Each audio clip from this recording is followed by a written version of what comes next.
They called it the Curiosity War. Not because the humans had provoked it, but because the Koru Dominion was curious how long soft-boned primates could last under fire. To the galaxy, humanity was a novelty, fragile creatures that burned too bright, too fast, then flickered out. They weren't predators, not truly. Just hairless things clinging to mudworlds, wielding machines that rattled like toys. The first invasion broadcast was a carnival. The Koru commanders streamed the siege of New Thessaly across the networks, piping it into taverns and war halls. Armored titans walked through firestorms, swatting aside human armor columns like flies. The Dominion laughed as civilians ran through the smoke. It was theater, a spectacle, proof that weakness had no place in the spiral arms. And then the feed caught him. A single human soldier, helmet cracked, armor splintered, one arm limp against his side, dragging a transmitter out of the wreckage. He shouldn't have been standing. He shouldn't have been alive. Yet he keyed the mic, voice raw, torn by smoke and blood. "This is Sergeant Calder. To any who hear, we are not finished." The Koru hosts cheered, their voices thick with amusement. They replayed his words as comedy loops. Not finished? The city was burning. The human battalions shattered. The Dominion had calculated extinction within 12 days. Still, the soldier remained on the broadcast, coughing, whispering coordinates, warnings, promises. Not grand speeches, just fragments, ragged declarations, torn out between explosions. "You'll never bury us deep enough. We dig back." At first it was dismissed. A dying animal's reflex. But something strange happened. Other humans, scattered, cut off, began relaying his signal. Fractured voices, different languages, same defiance. The transmission spread, patchwork across the spectrum. The Dominion expected silence from prey. But silence never came. On the third day, Koru patrols reported humans fighting with empty rifles, swinging them like clubs, screaming the sergeant's words.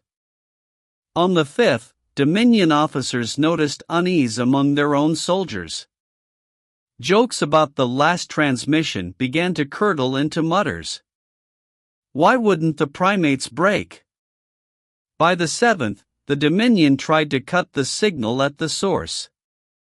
They found the building cratered, transmitter half vaporized. Calder was gone.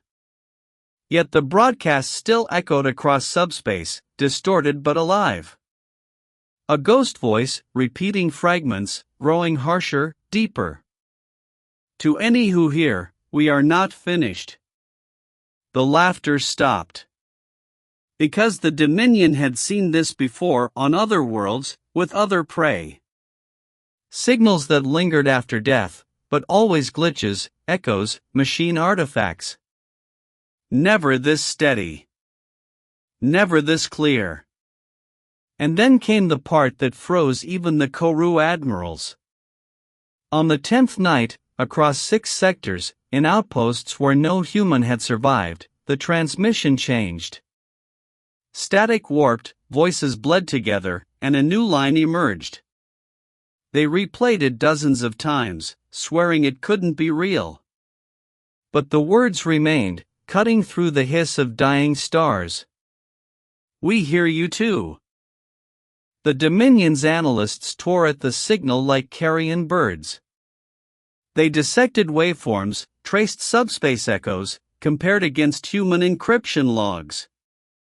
Nothing explained it.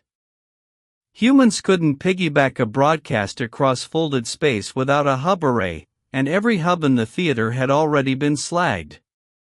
So how did the words keep spreading? Among the ranks, officers issued orders with sharper edges. Laughter was discouraged. Troopers who once mocked the humans now whispered instead. They said the last transmission wasn't just bouncing, it was answering. The Koru did not fear prey. They had ground the shells of a dozen species into dust. But unease had a scent, and now it drifted like smoke through their barracks. Meanwhile, the humans, those few still breathing, clung to the signal like firelight.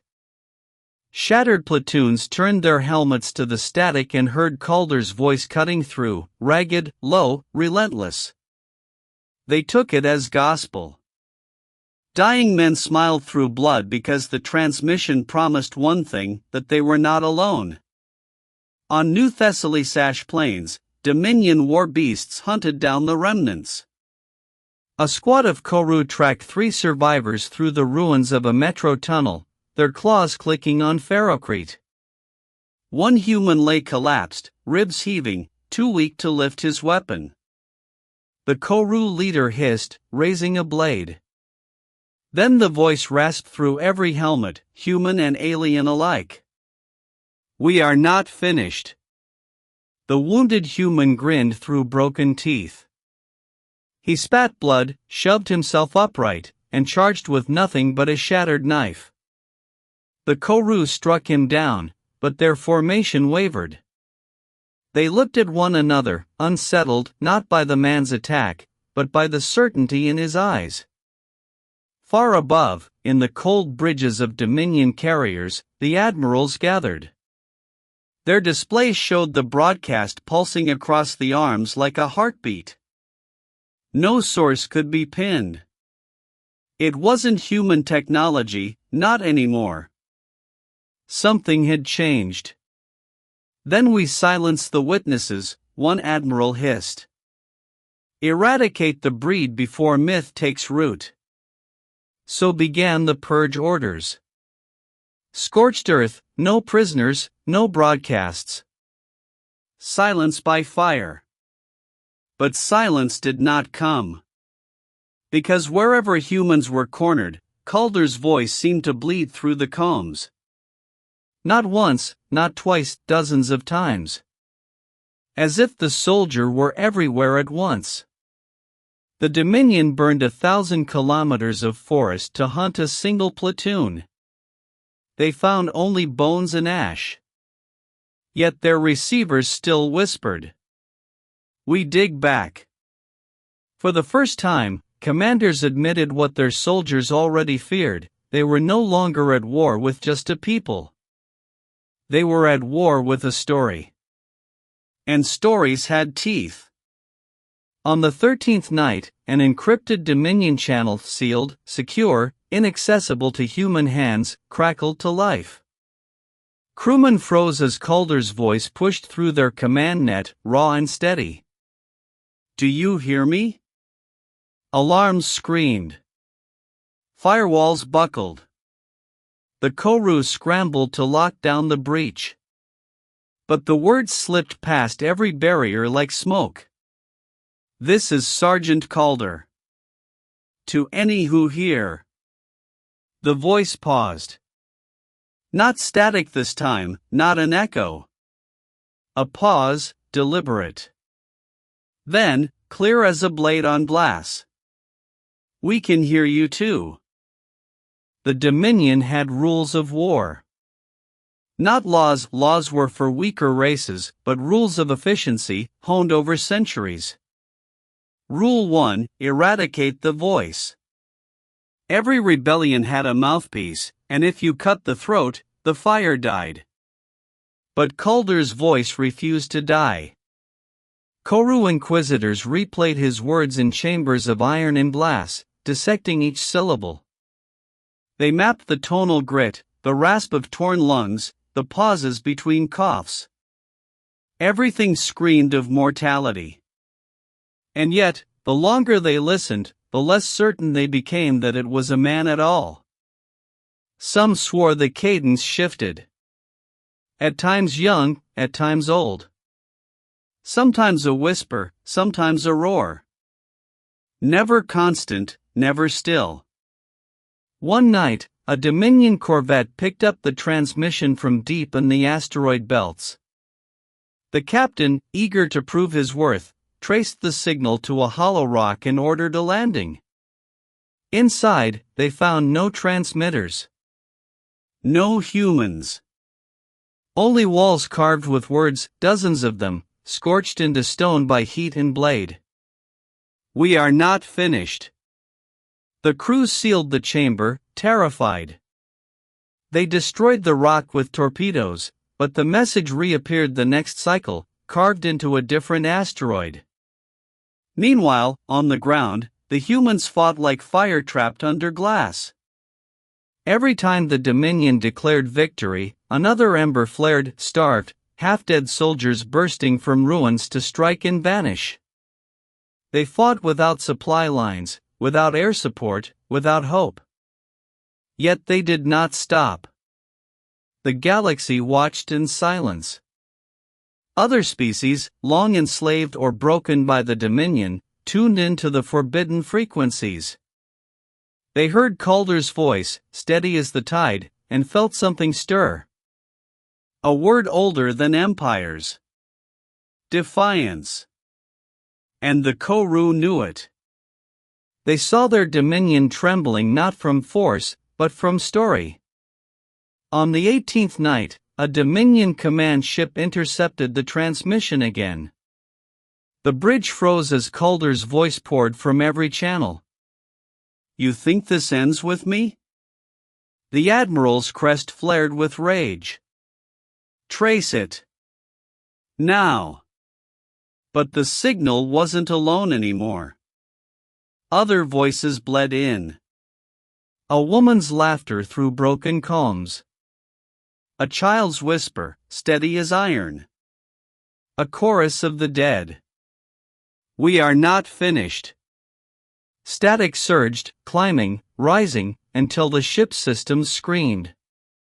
Power conduits burst.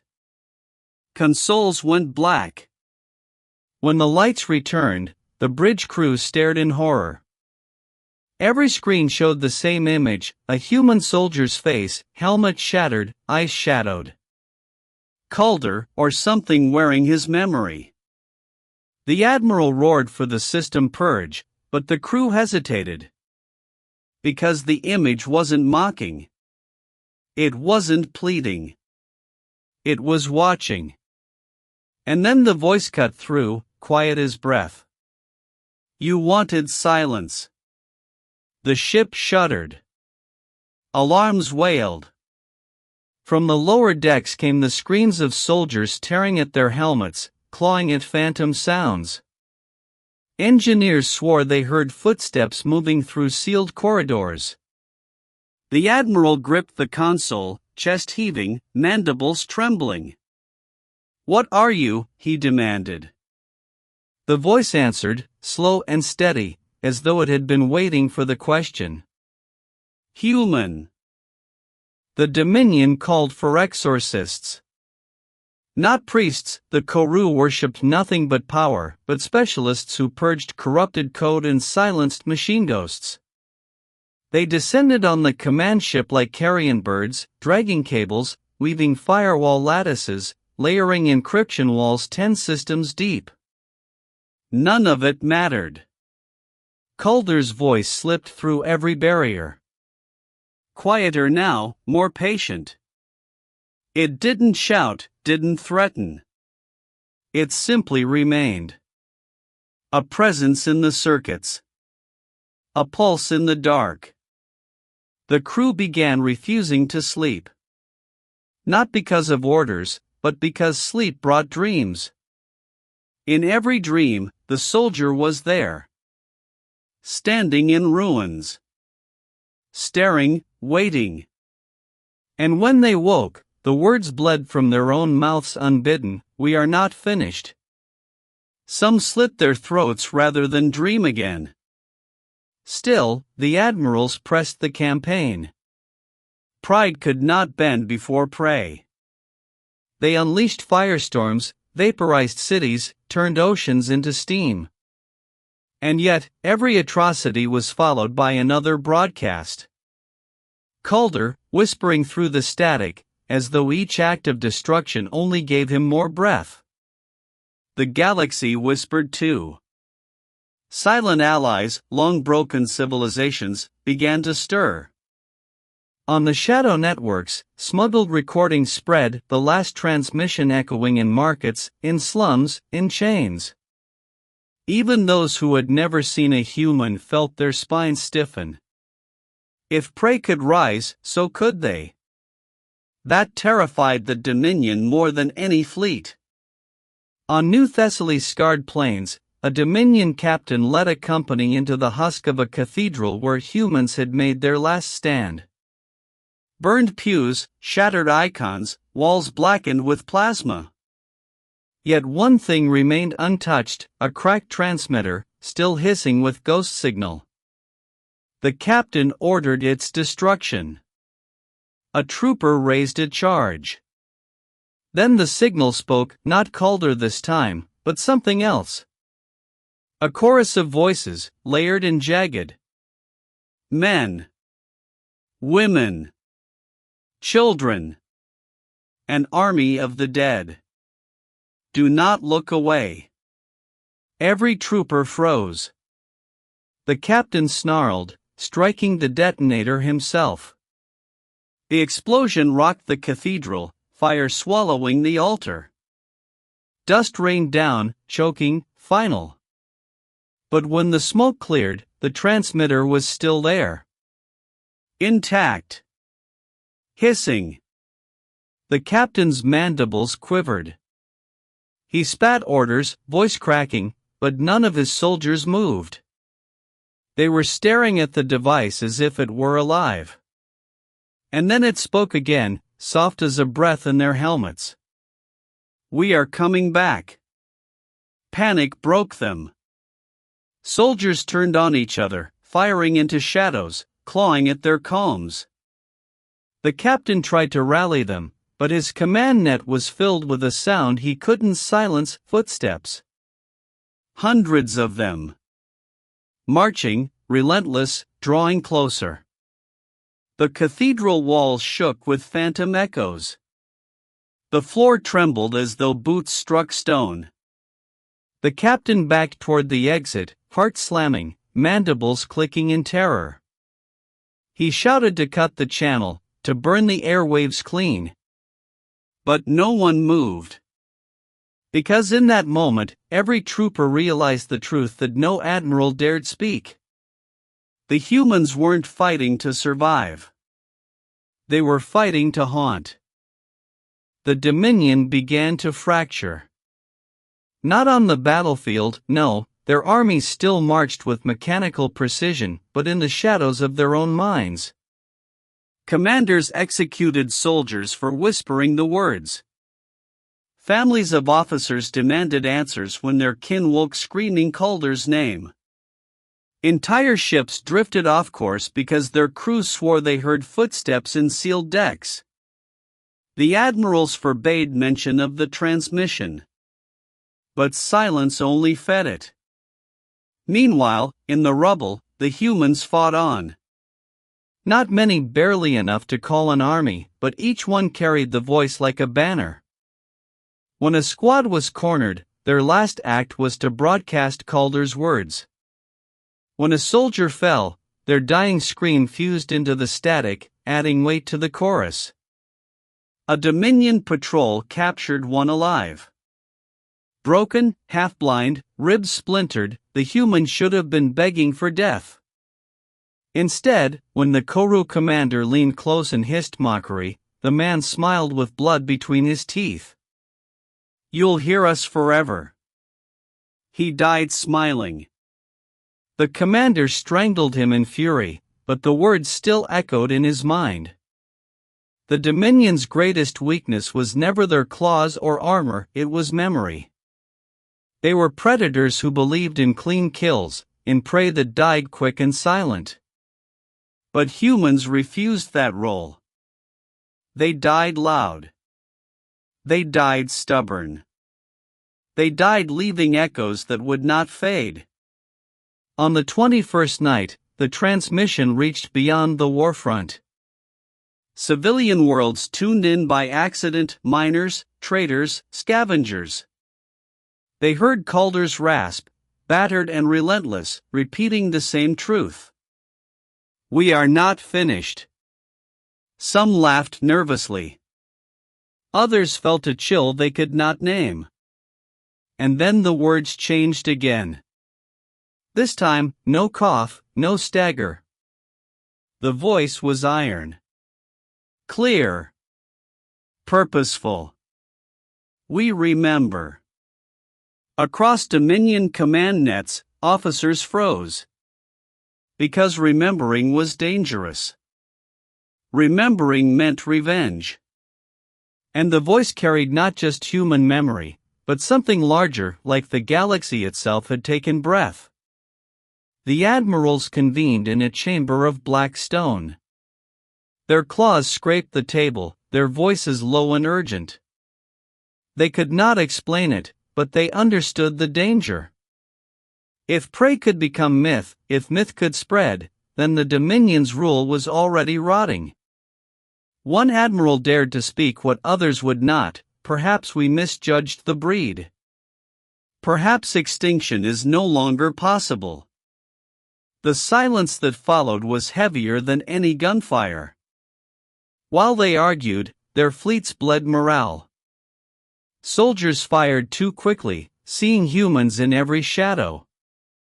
Patrols detonated their own munitions, convinced they heard voices whispering in their helmets.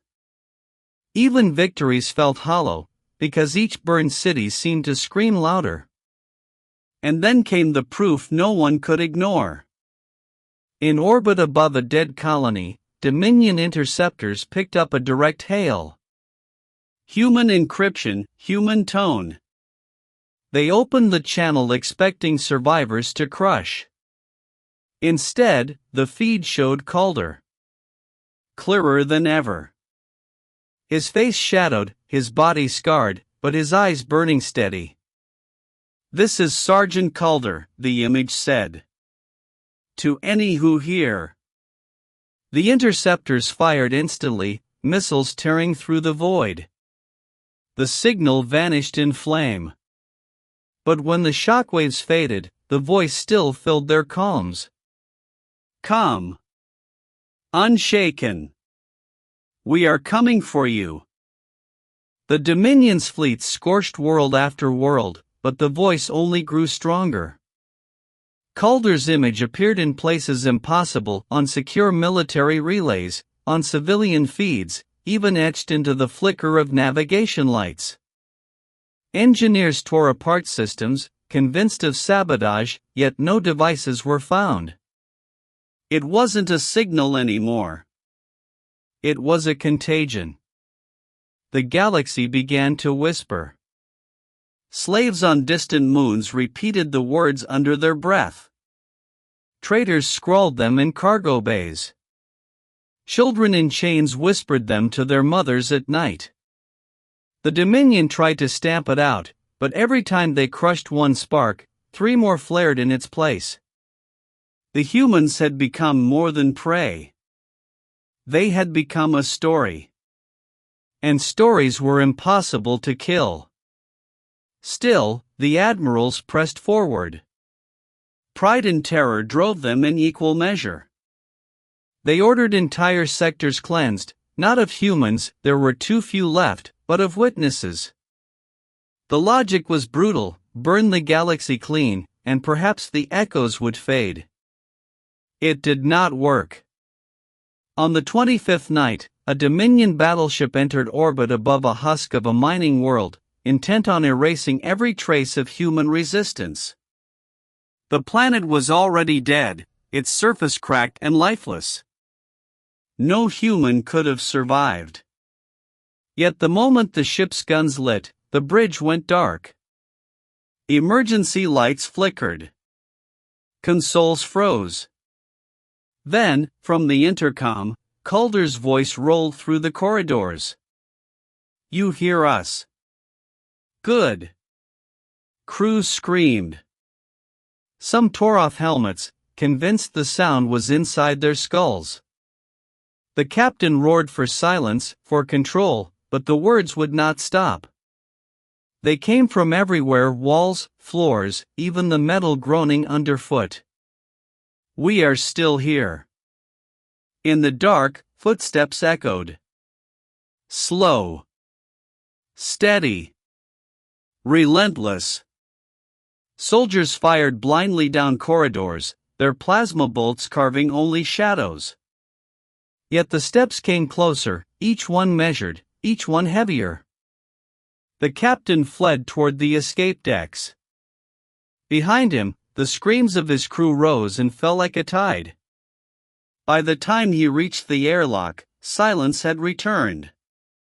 The ship was dead. All but for the whisper in his ear. You can't run. When recovery teams found the vessel days later, its systems were gutted, its crew vanished. Only one thing remained, carved into the captain's chair. We remember. The Dominion tried to bury the incident, but word spread. Too many crews had heard the same whispers, seen the same shadows. Too many had died clawing at the air as though something unseen pressed close. Fear became their enemy now. Fear, and the sense that maybe the humans were no longer flesh at all.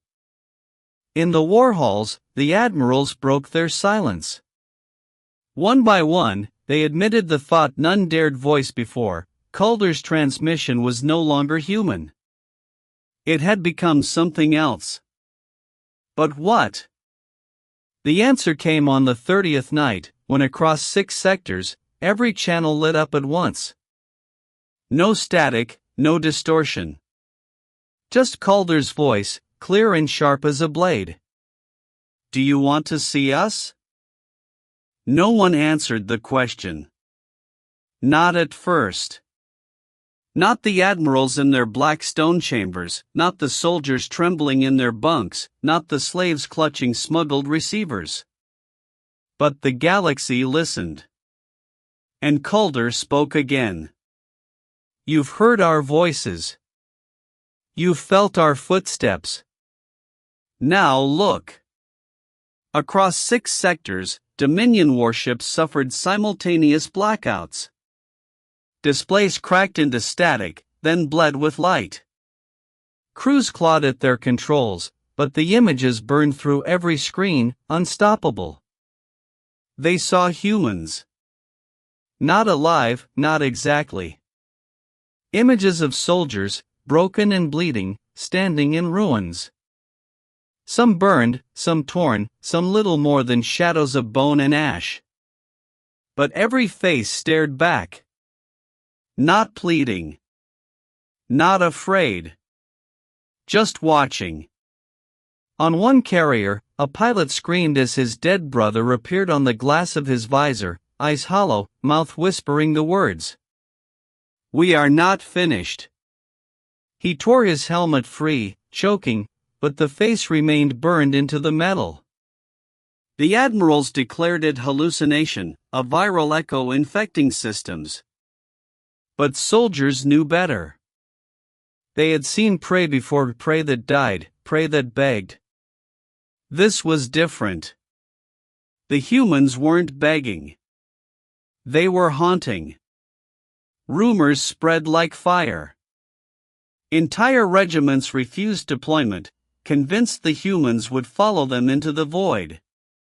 Crews locked themselves in engine rooms, praying for silence. Some turned their weapons inward, desperate to end the whispers clawing through their skulls. And through it all, Calder's voice cut steady. You wanted silence. But silence belongs to us now. The Dominion's grip faltered. In the outer colonies, enslaved species began to stir.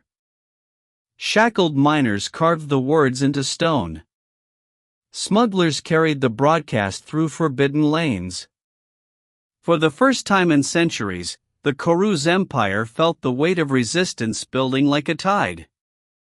Desperation drove the admirals to madness.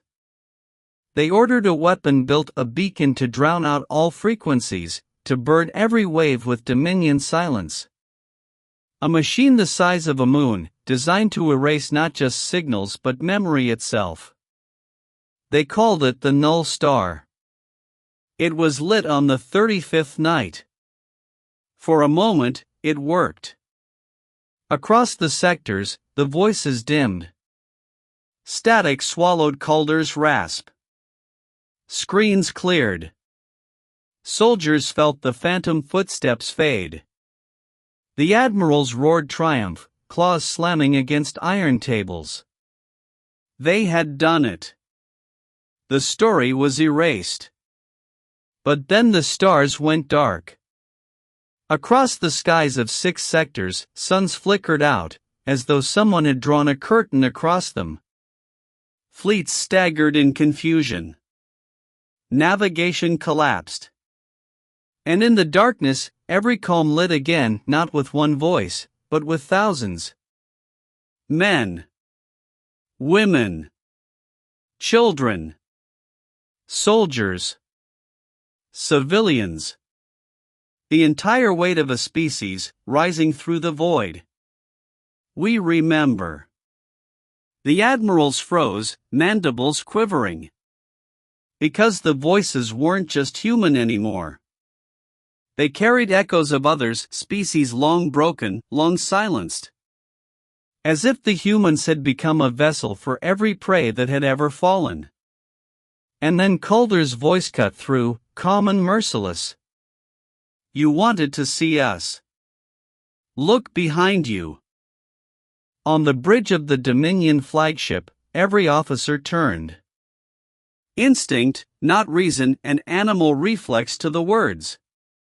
But behind them there was only steel and shadow. At first. Then came the reflection. Polished panels caught shapes that weren't their helmeted figures, faces smeared with ash, eyes burning like coals. They stood in rows, silent, shoulder to shoulder. Human soldiers. Not alive. Not gone.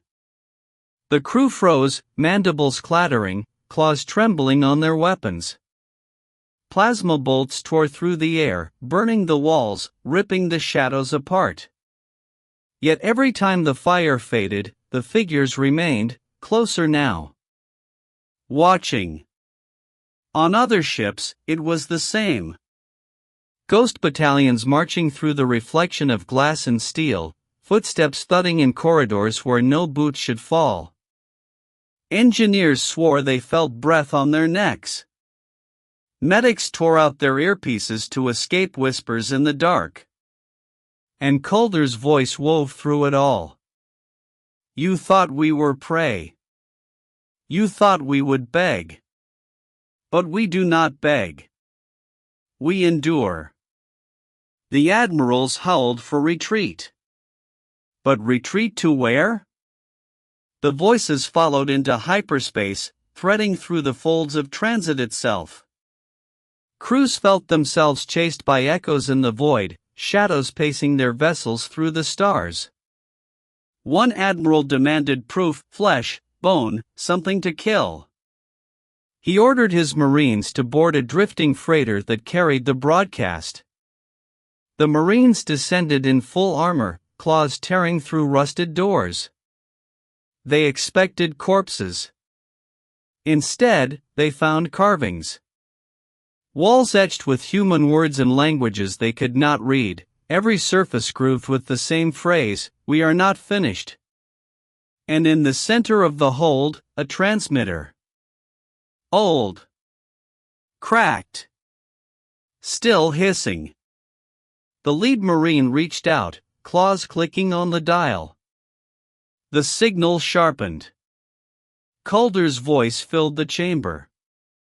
Do you hear them? The Marines froze. From the shadows came whispers, not just human, but layered, hundreds of tongues, every victim the Dominion had ever silenced. Their voices braided into one rising roar, shaking the freighter's hull. The Marines fled screaming. Not one returned alive. News of their failure spread faster than the admirals could contain it. The galaxy's underclass, long cowed, began to chant the words openly. Slave pits erupted with murmurs. Markets rang with echoes. The Koru's dominance, once unshakable, began to crack not from weapons, but from memory. The admirals raged. They unleashed purge fleets, but fleets meant nothing against ghosts. They built stronger firewalls, but firewalls meant nothing against whispers. Every act of suppression only carved the story deeper into the galaxy's marrow. By the 40th night, one thing was undeniable. The humans were no longer just dying. They were multiplying. Every reflection carried more faces. Every silence carried more breath. The Dominion looked into the dark and found it staring back. And then came a new voice. Not Calder's, not human. Something deeper, older. A voice that felt like the galaxy itself bending close.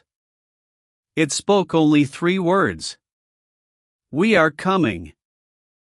The Dominion had always believed in inevitability. They were the tide, others were driftwood. But tides do not fear.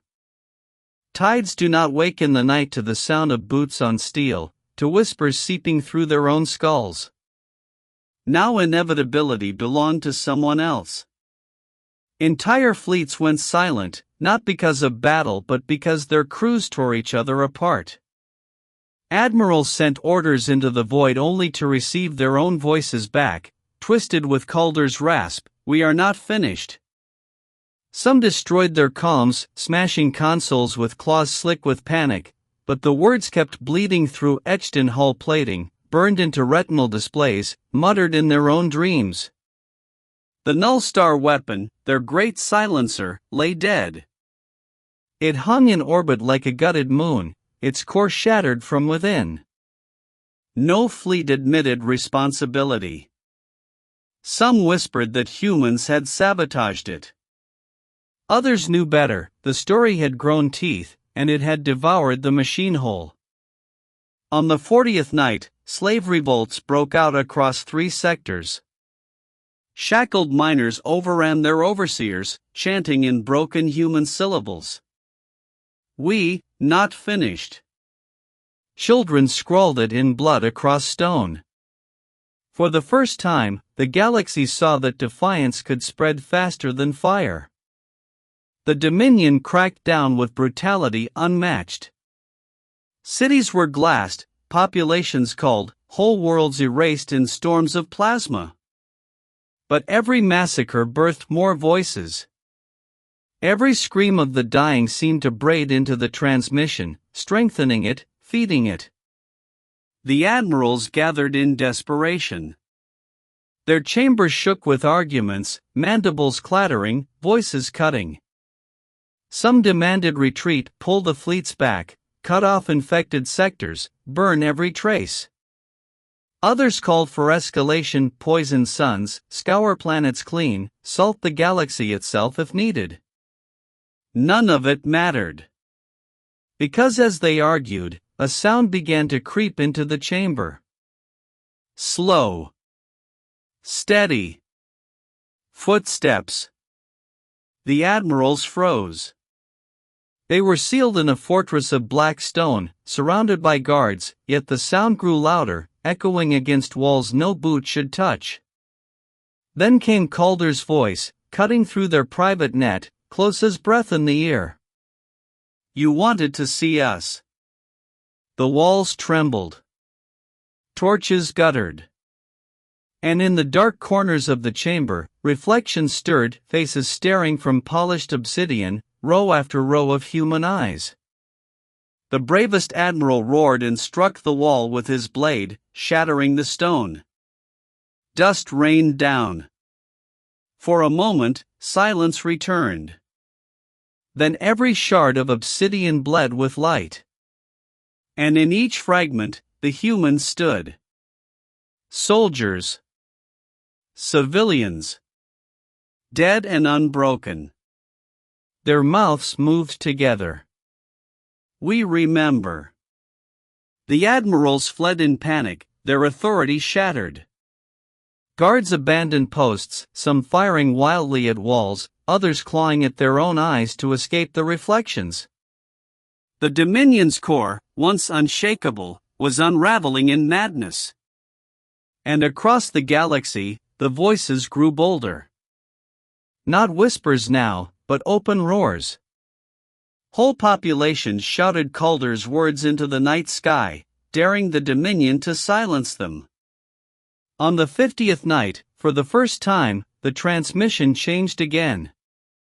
Calder's voice was calm, iron-steady. It's time. The Dominion gathered every ship it still commanded. Tens of thousands of hulls, blotting out suns, drawn into a single armada. This was not war, it was exorcism. They would burn the infection out of the stars. They would drown humanity's ghost in plasma and silence. Their war council announced it to the galaxy, one last strike, one cleansing flame. Worlds trembled beneath their passing. Even their own subjects prayed, not for victory, but for an end. The fleets advanced on Sol. The home of humanity had been lifeless for centuries, stripped, shattered, its cradle a cinder. Yet that was where the voice drew them. Calder's last coordinates pulsed through their networks, an irresistible beacon. Like moths to a flame, they surged toward Earth's corpse. And there it was, a dead planet, gray and broken, seas long gone, cities crushed into dust. Nothing stirred. The Dominion deployed their weapons anyway. They struck. A lattice of fire wrapped the world. Atmosphere boiled, crust split, oceans of molten rock fountained into space. Earth groaned like a collapsing tomb. And still, the transmission endured.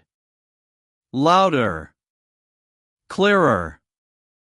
You can kill a world, Calder said, but you cannot kill what watched it burn. The armada faltered. Sensors screamed with anomalies, shadows in the void, signals without source, shapes on scanners that vanished when ships turned to face them. Then came the boards, messages appearing on every Dominion vessel, in every tongue, in Calder's hand. We were fragile. That's what you never understood.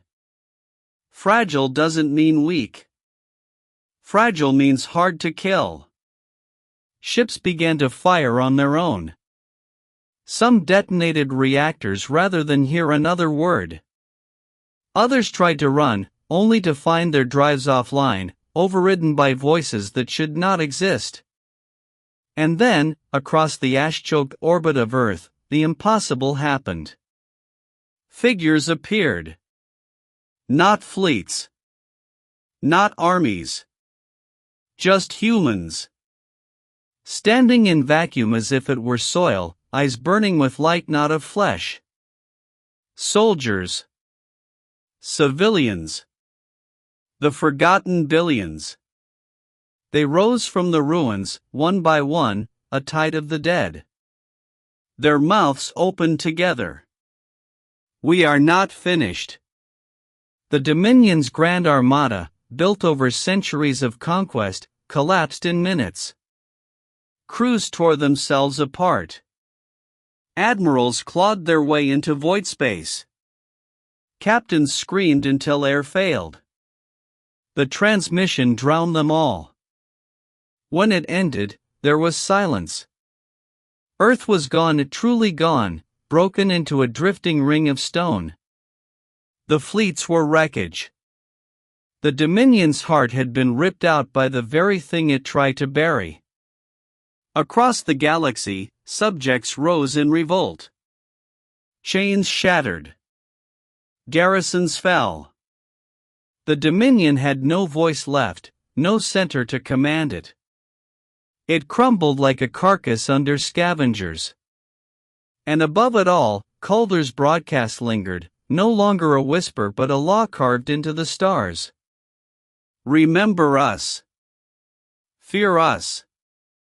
We endure. 100 civilizations swore never to speak humanity's name aloud again. Yet in their silence, the myth only grew. Children told stories of the fragile predators who refused to die. Armies shuddered at the thought of prey that could haunt them beyond extinction. And somewhere, drifting with the wreckage of Earth, the last echo circled endlessly, waiting for ears to hear. We are not finished. If this story gripped you, share it and let the galaxy know humanity's voice is never silenced.